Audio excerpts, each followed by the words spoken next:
And good morning, my beautiful America. Welcome back to the All American Book Club, ladies and gentlemen. We are celebrating our military, our veterans. It is month of military appreciation, military spouse, and also Memorial Day. And this weekend, we have the honor to bring over to the show Gary Sinise. He is the founder, the president, and the chairman of the Gary Sinise Foundation. And you guys, I did tell you a little bit about my background of knowing him when I was at Fox Business and just the stories of just seeing him and how he has served this nation for many decades, 40 some years at this point.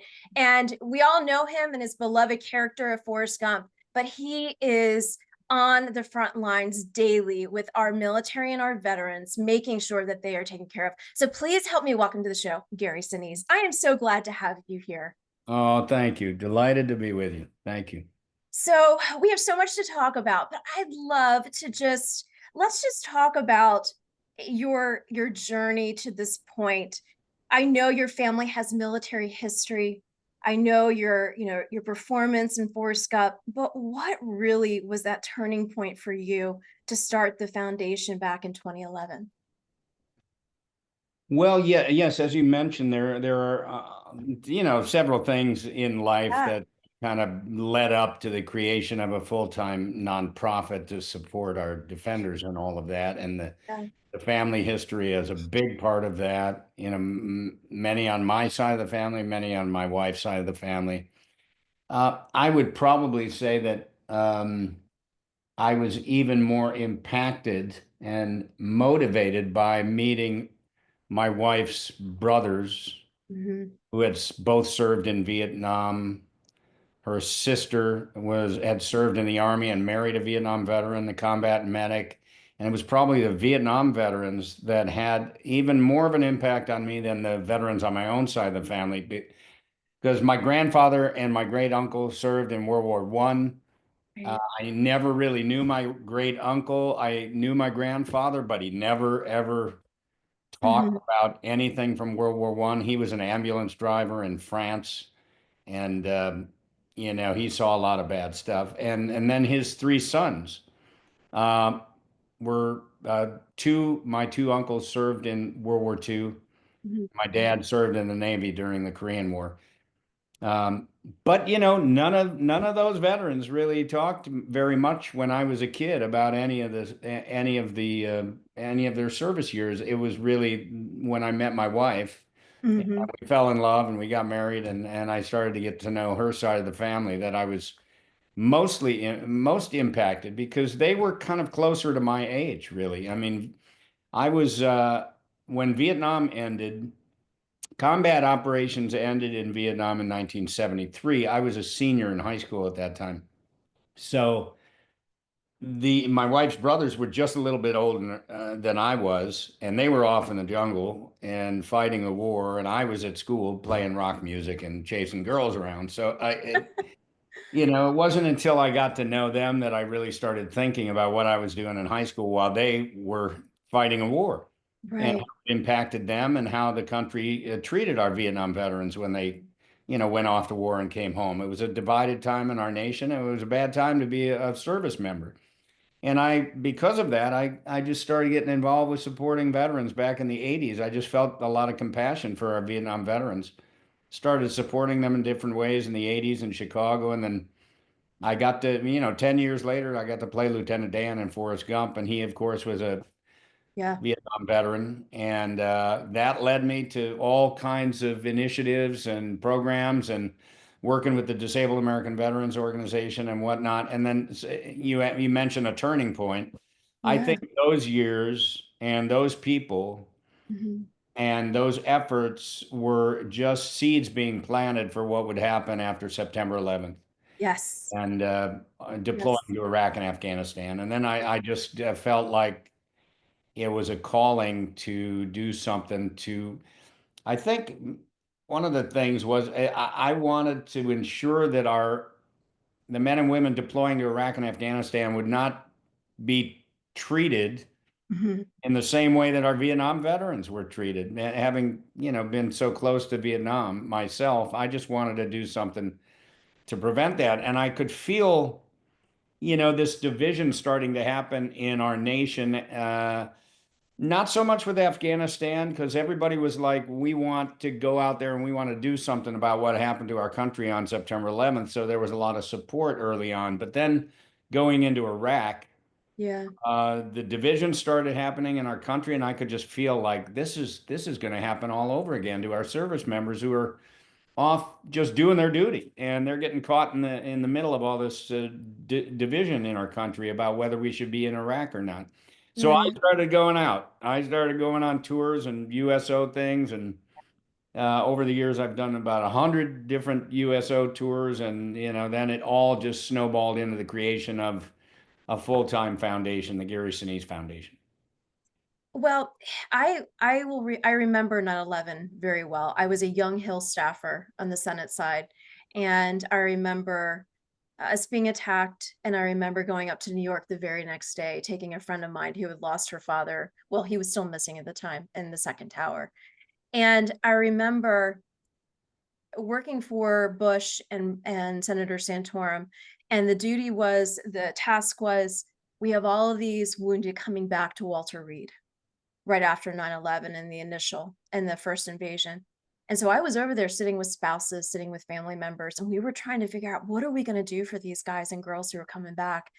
And then, and at that point, there was only a couple veteran service organizations. And then in comes the Gary Sinise Foundation. And I look and I see what you guys have been doing over the years. You are filling that gap where it's like you said, during that Vietnam time period and that in between, it's almost as though, and I'm not criticizing the VA, but it's almost as though they just could not handle the capacity. But then the Gary Sinise Foundation and many like Hope for the Warriors, and I know you are a supporter of those, and all of these amazing foundations started rising up like you did to raise the voices of these veterans, of these wounded, of these who have lost everything, and making sure that the spouses and the families and the kids are taken care of. And it's such a powerful it's such a powerful source that you have been to this nation. And I want to recognize that, and I want people to know that, because when I was telling everybody, oh, we got Gary Sinise's coming and I cannot wait, and they were like, well, wait a second, what does he do? And I sat there and thought, okay, let me sit down and educate you, because he has helped our family. He has helped all of these veterans. And I just am in, I am just wanting to thank you for what you guys have done. And I know it is such an effort to be able to be on the front lines helping these families. Well, thank you. I appreciate that. I like you. I remember I remember my first hospital visit Yeah. Yeah. as Lieutenant Dan walking in. Yeah. Yeah. And most of them didn't even know what my real name was at that. Right.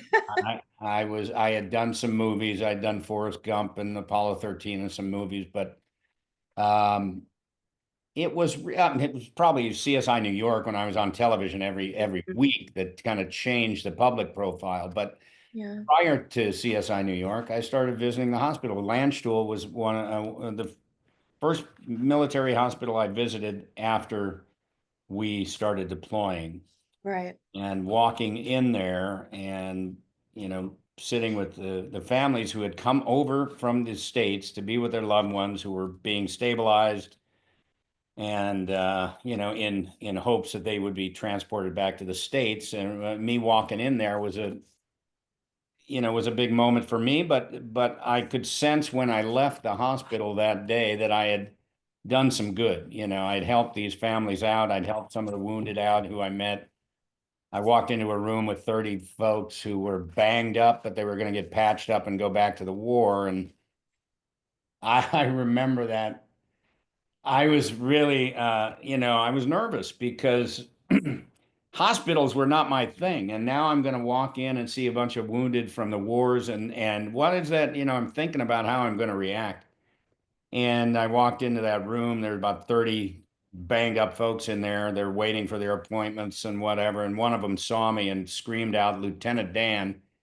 And then the rest of them kind of turned and looked at me, and then they all started smiling now. I mean, it was when I walked in, it was somber. Nobody was talking, and they were all just kind of 1,000 yard stare and all that. Yeah. And all of a sudden, the mood changed, and they were all like, "Hey, yeah, taking pictures and doing the thing." And then I went upstairs to the hospital rooms for the very, very badly wounded who were being stabilized and gonna go home.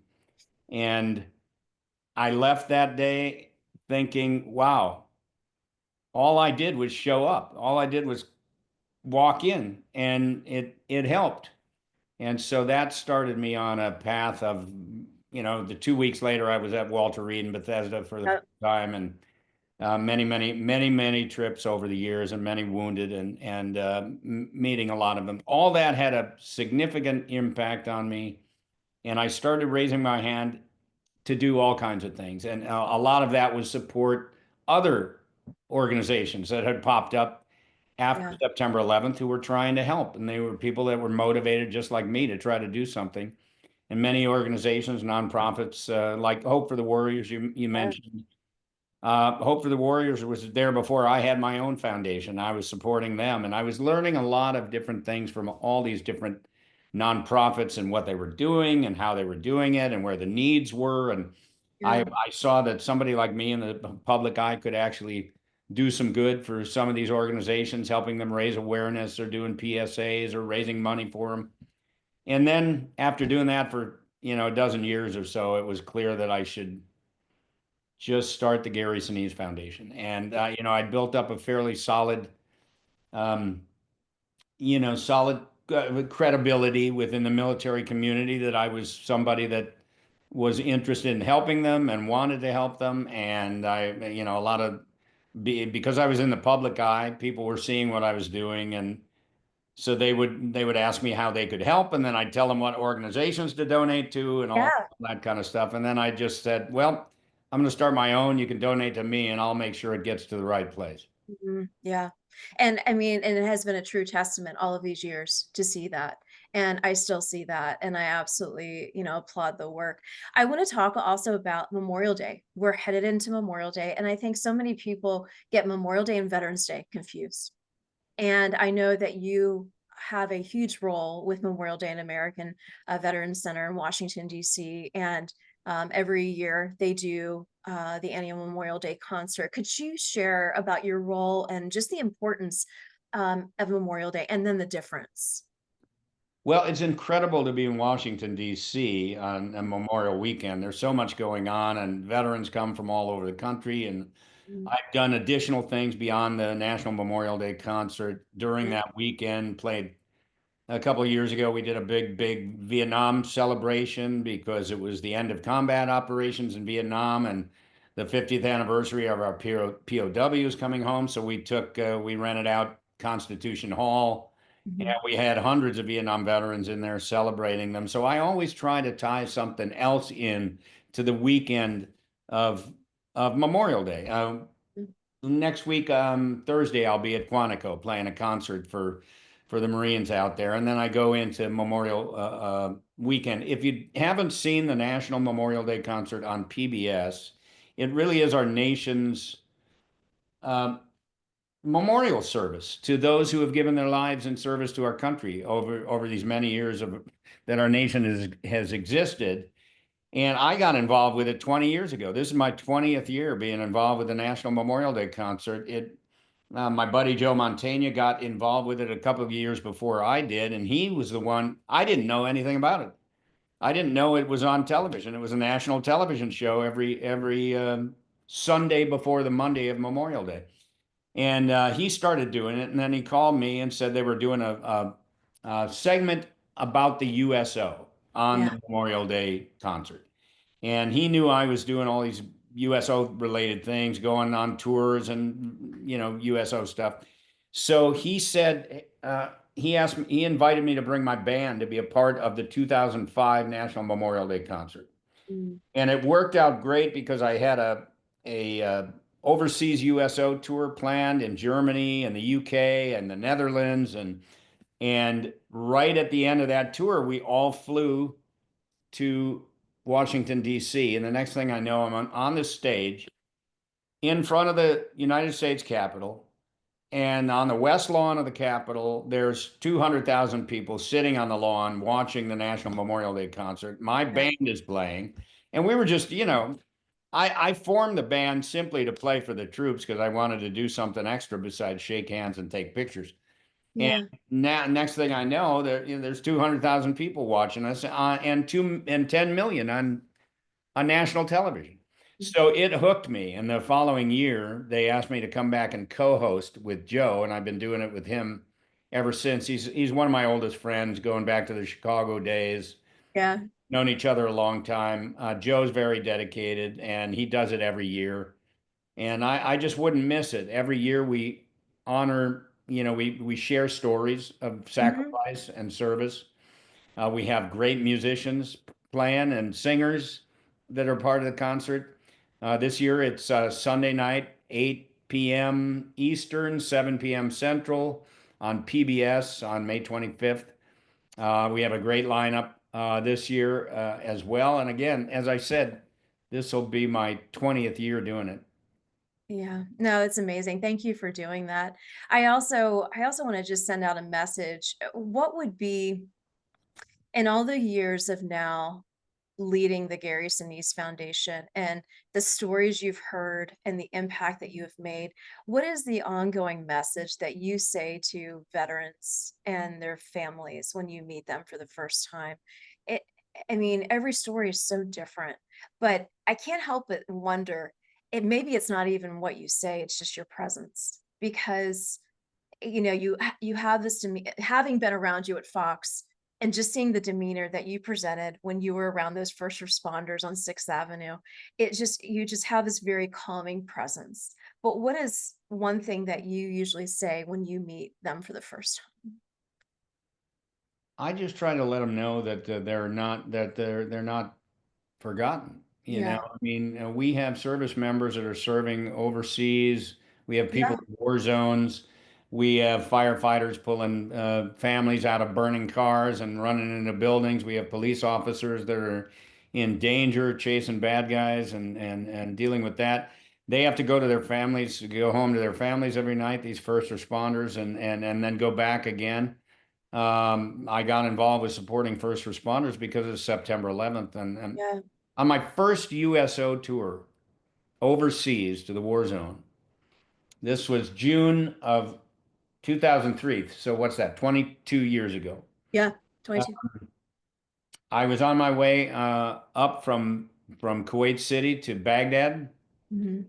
and on a C-130, we were taking a whole big giant group of people up to Baghdad to see a lot of troops up there and whatnot.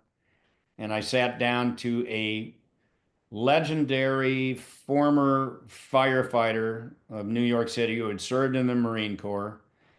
And he was wearing this button that had a photograph of two guys on the button. And one was in a police uniform and the other one was in a firefighter's outfit. And I said, "What's that?" And he said, "Those are my sons. They were both killed on September 11th." And he started to tell me the story, and we became fast friends. And Sure. when I got home from that trip in June, by October, I was in New York City at the firehouse that his son had served at, and then I made some of the best friends in the world that night in October 2003. And I started supporting the FDNY and all these Hmm. organizations that were helping the FDNY and our first responders there, people that had lost loved ones Yeah. on 9/11, all this stuff. And that's when I started the Gary Sinise Foundation. I I wanted to make first responder outreach a key component of our mission. Right. So we're supporting veterans, we're supporting active duty, we're supporting our wounded, we're supporting the families of our fallen heroes, we're supporting our first responders, all these different initiatives of the Gary Sinise Foundation. And it's really, the turning point there again for me was going to New York and seeing for myself, Yeah. meeting people who witnessed that horrible event firsthand and all of that. And that made a significant impact. And so when I show up and just try to wrap my arms around these families and these service members and firefighters and police officers and whatnot, I just want them to know I'm still showing up. That's that. And why is somebody like me, decided to do that? Because they matter. I care about them. They matter. What they do matters to me. What they've been through matters to me. And I appreciate the safety and security that is provided by people that are willing to volunteer to do this kind of work. And so Absolutely. I want them to know that it does not go unnoticed. There is Yes. a grateful population out there that's paying attention and that Yes. values service, and our defenders and families going out there to do that work. And so that's all I try to do is just tell them I love them and I care about them and I appreciate them. And that's exactly it, and that's what we, the American people, need to be doing more of, and it is to follow in those footsteps of telling them that they matter, to recognizing them. I think this next generation, it's a challenge for me, but this new generation that we are leading, we're building these new leaders where they can understand the importance of selfless service and what our military is doing for us today, and what our veterans did, to never forget, like you said, that they are not forgotten, but just that constant reminder. And, I told you before we hopped on here of just being on the front lines daily, wanting to be able to serve and making sure that even going into a VA and sitting next to a veteran and just letting them talk, it makes the biggest impact for them to just be able to share their stories. And like you said, many years ago, they would never share the stories, but now the stories are being told. And you are one of those very powerful storytellers. So I'm really grateful for your time today. Thank you. Well, thanks so much for having me. Absolutely. For all those who are tuning in, we want to make sure you tune in to the PBS special with Gary Sinise for our Memorial Day here in Washington, D.C. And stay tuned. We'll be right back for our next segment.